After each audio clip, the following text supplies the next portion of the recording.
Hey! Hello! I'm a drummer anymore. Hello! Hey! Hello! Hello!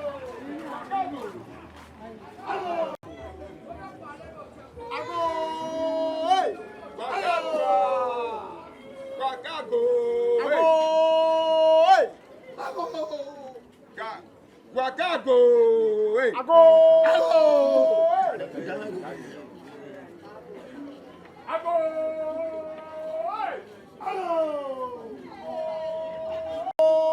hey, ago, ago, hey, ago, Wakago, ago, hey, oh yeah, boy. Ago, hey, ago, Wakago, ago, ago, Wakago, ago, ago, Wakago, hey,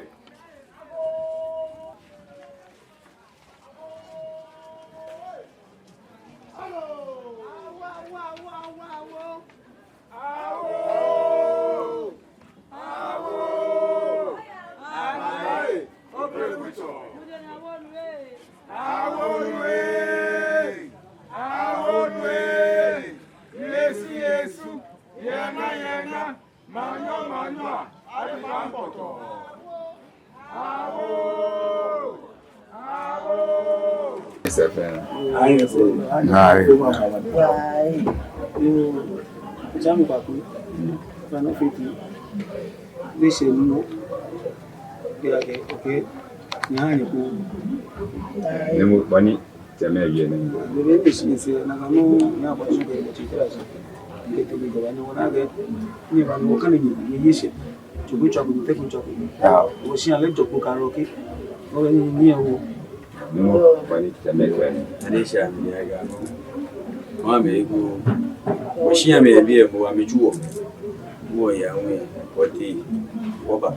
Adana, whatever you now, go no go smoke, no go shop, no go far, no go Guji, no go Chi, no go Lofu, no Gary Savita, no get pain, now, way of more, I got to Abugue, the Wagatam. Hey,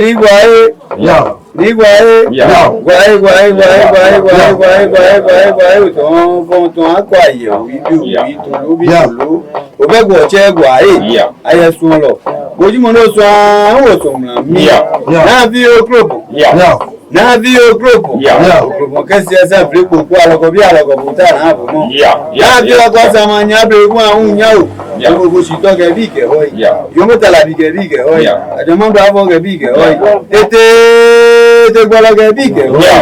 asabre ge bike ho odu project ge bike ho oli like ge bike ho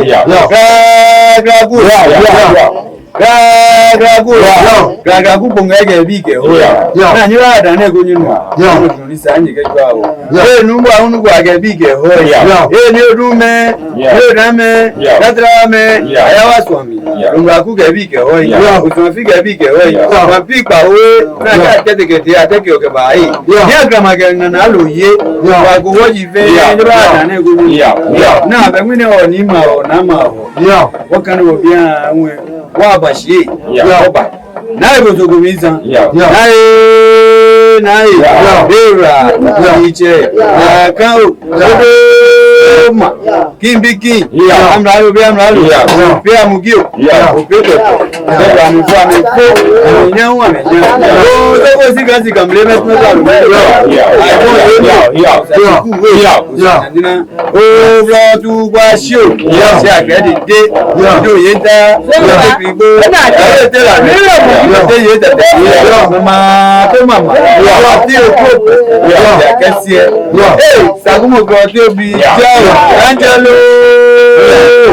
buena video no sai ai na ne go no ole aboyo o se bu kata man o go ti de ai ni ata o ma se te ko poyi na adana pewo e bo se yi idage bo fofo yo ya pe wonu be ni na wo si dun mo na wa banshi mo wo tun yin wo ye jule ni ba abidada na ya banshi du for sakumo ko te lewe ya banshi so for me wa gbesi abi ye ke ko mo mi ami ya banshi bene se gwa bi anu wala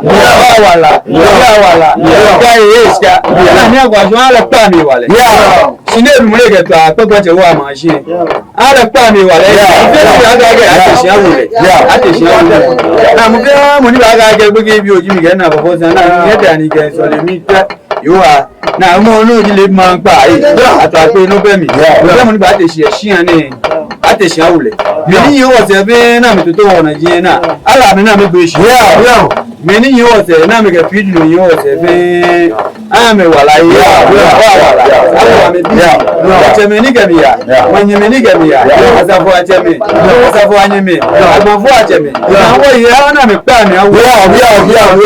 na ba ye woge wo bu pe na wo bi wala anyi fe na ji nye fo pe ave kuni ye ata ko wonu pe e ku tu abi cho nye gejo ku jo ba ga gbe adan tu la ge pe langma pe bi oji mi je na fo sa ile nya abo ni ma ga nya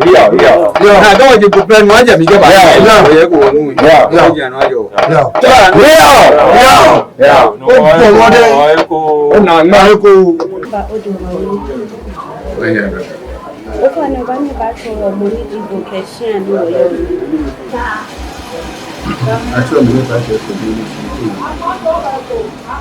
di asa passion che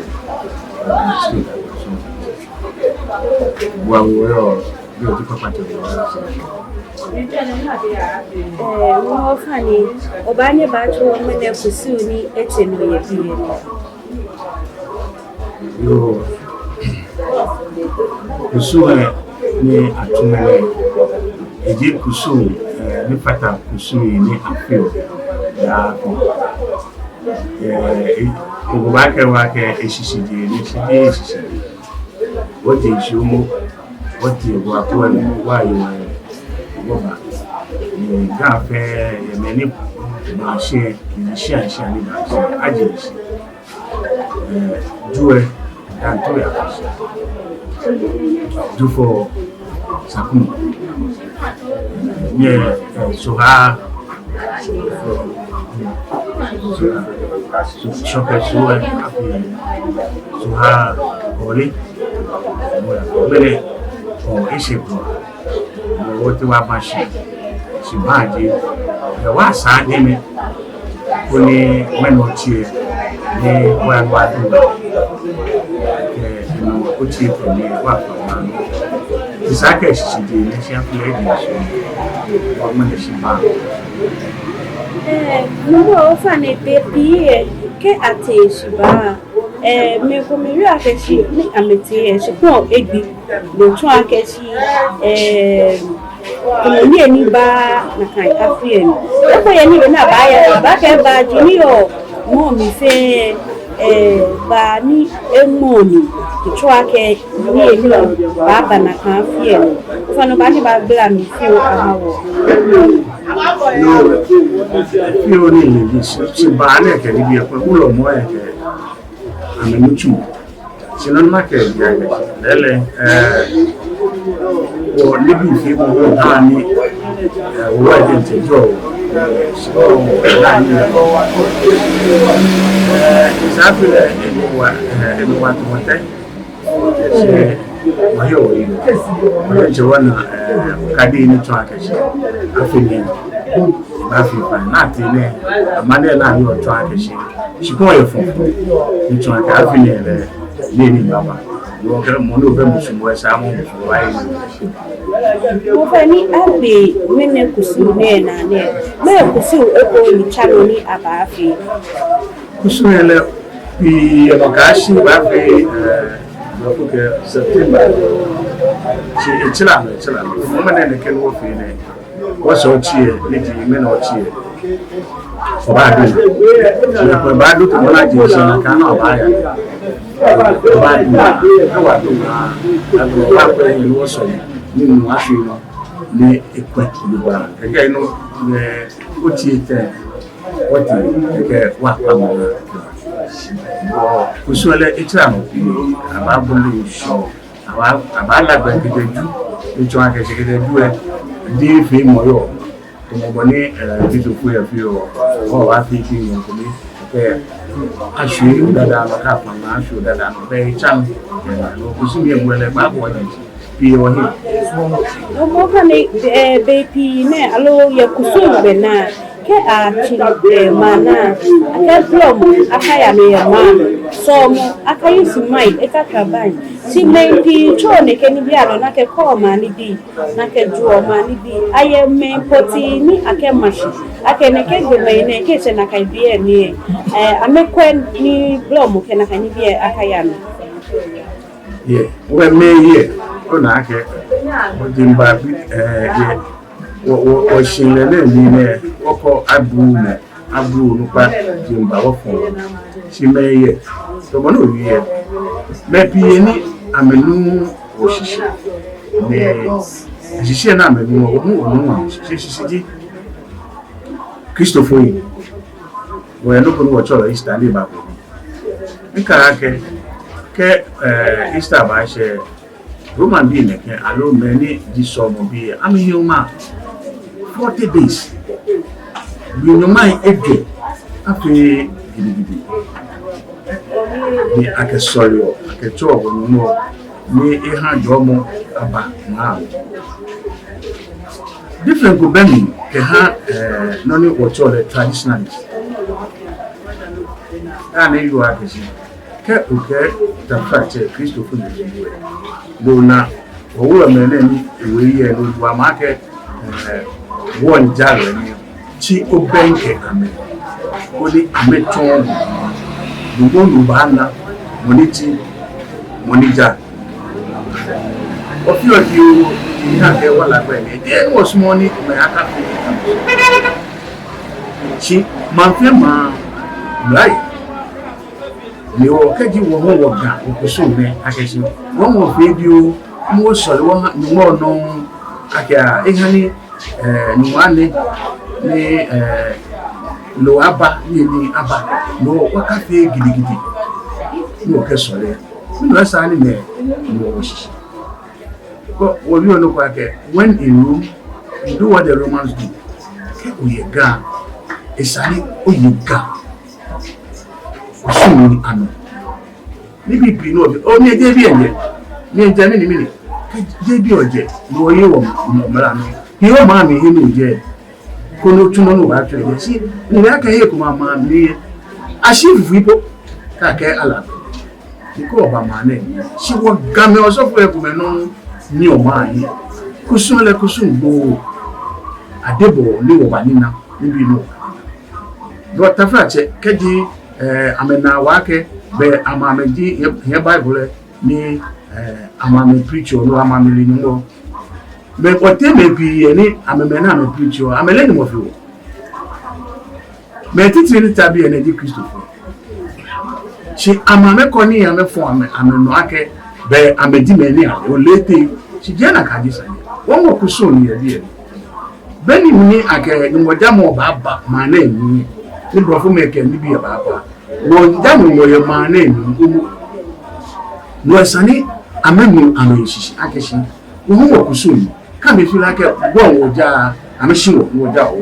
ni eye ni oyi wo ma ni o ma ni o wa yo ma e wo ja wo ni pe ma ke ni ja ke afito kuso to mo no yo ke me pe nton jule yen e ja ke keji meni na na me fi o ni je meni ka wo tun kuso je meni ka wo tun kuso ni wo ye meni isani amekwe se ba na bo no wo re o ke no ko bi bio aba be so na me ton mi na me ke na shia si wo ye me na afi ne wo ba fo mo de ni me ni wo wa me be aba he name tag ni cho ake he na me je ne be no na me to no ke ji ibe ba before ke ba misconduct here o ye no ma no ba tra o ye he no ka ba wo je mo fe mo ke ya ye mo fe me ni wo ni so mo to mo Presby Methodist Catholic ni no ame yo ne ke wo gbe ne no ni so mo bibi e ne ba na me be fe bi na me so mo ni ame ke wo afida iya Roma what hour what you la kusun ni hini so mo yo we you no pepe okay so mo ko ba nya ayi no mi no sa mo ko ni ayi roja ikule wo bulo na tatu dani mi bo ba bo tui ya mo fa wa afine wo check the ticket the so mo bi e fin akese amebu tui amenu wo shishi ni wo fe do fu ko ke coexistence woni woni shi e train mo ko fite amenu tumo amama me ka fite anyway ofani mesh na beshe no yo ha mambi meni nko buke meni yo mansefe yo kenkre no ni market mi bi jumo jobo mi fi mo fe mo hilo fe ake dane wo game wo yo no ko ake ma jo ke o ni meje yi ba me ke shi ajo ni mi la ko wo fi ku mi ni wo de wo ya wo ni e ni ne wo yo da papa ake mo ko ye manse o ye shi ko mi wo mo de ni ko ke o di abenke lo chi o benke ni shi wo mo de ni ko le ko kusu wo game wo ka ke o wi mo elo na mo bi o wi mo e ja keke wo ye wo shi an ye de nche keke wo ko bi lo ko kun wana ke wo te yi mo ko ma ye mo wo de jo ma mi wi mo keke o tele shi wo mi ka fa mo fe mo he ni uje ke o bi ke o hoy ayi o ma wi mo titi wo game keke de na kaya wo se ko mi wo te yi aba wi ake o ile mo ko ye na cho le na si be do papa mi bi no do mo fi mo ka fi ni wo ye le tweet le wo ye le ni mi na wo ye mi se ko ni keji no wo gbele nwe ni ejo wo bi jo mo afai wo mi ha afi eje shibu chimi ha gata de fe ya aka mi ya fi afi jo ni ba do mo o fa na to mi e ri ti ba ni ba to mi ajo mi mo ko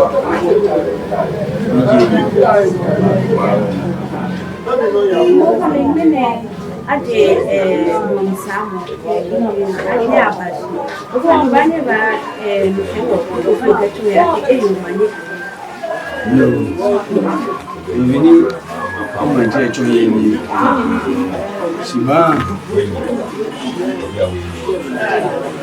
last year nìkan ìfẹ́ àwọn ìgbẹ́ abúlé gẹ̀lẹ̀ bí wọ́n jẹ́ ṣe wà nílá ọmọ àwọn ènìyàn wọ́n Shibãa ọmọ àwọn mẹ́fẹ́ fẹ́ wà gbẹ̀yàwó ọmọ ọmọ ṣùgbọ́n fẹ́ nífẹ̀ẹ́ from Mo waya mo change mo woji wo efe woti mo isko bi no na le wo shi na kan no yo to na je ko shi ba no aba ifi kuni monye Mo ofane ayeme ni ya shibane alo ni ame mo fi mo ba ni ba ya yo wo yeme ni ya shi Ikli ojo ma je iwo ji iwo kuwe ni o o si e ni o ye ni o imeji ase ti mo lo mo ase o ke wo ku e fan ni ba yi o ye eji wo yo ji kuwe mbe shu ago wa ni o ye o ti na Gamashie Baby kaya shibana esani moko ni obe esani moko fo yime die ofane otiko ye seni esani moko fo yime otini yo ni sani fo yime die ke ajagbe mi na ya be bo we ke je mo je mi yo yi igwe mo ba fo mi mu ji yi ba wo yi wo ni balake acho asafo acheme ga asafo anyeme na be yin please get yin yin na the bag e an image yin na me afia be so na bebe ofane oye sewe moko alo na wo ke ba ma yo sewe mo ni yo enga wo ni e ni da ni kwa te gudu shi ni je ni asena ba sho e gan state ba sho ma che shi na ke ele e kan e bi an ni ke to ni ni cheni to mi nge uchumi le gisa vi kubuwe lumo mi sani jidwe gwaro etama se le mi ndaleshi akene ge uchumi e chomi bejano to duba abine mi da ogan adam ro mo e fe shiage efe ni ifoni ni ncho ame ke mi ya bebe akuchi ampa wefe asapo acheme ni ke mi ya fe ke ma cheme ni ke mi ya fe ke mambulo efe mi da mo fe amo shiage afine efe african clean ago ayi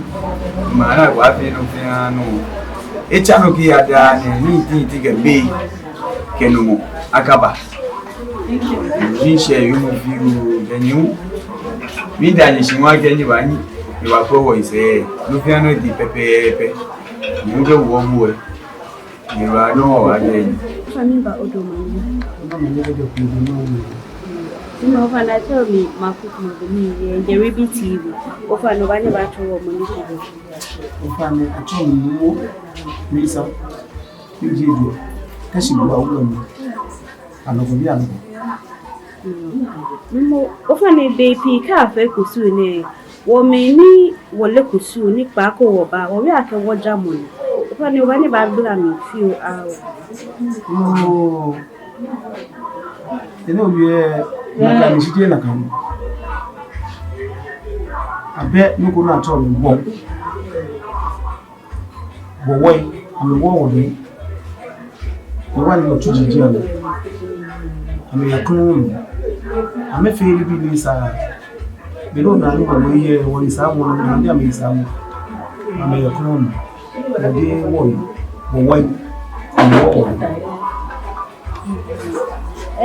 ofane me piri akeke ni mo jamo ni e yo alo ni tafache efe ehetomo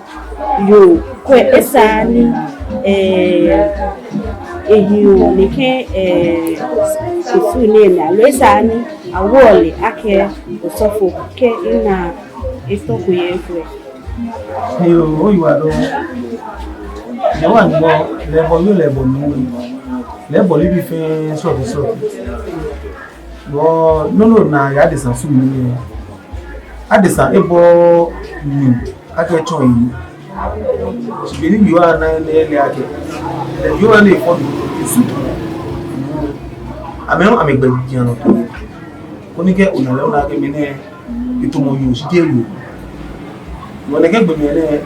amehun amenya mi ṣùgbọ́n wo ele amemi tumo ifa e ko mo ni yen kan shi ke mo ni ta flache be shi mo ye ke ya me mo we ke mo ni bule ye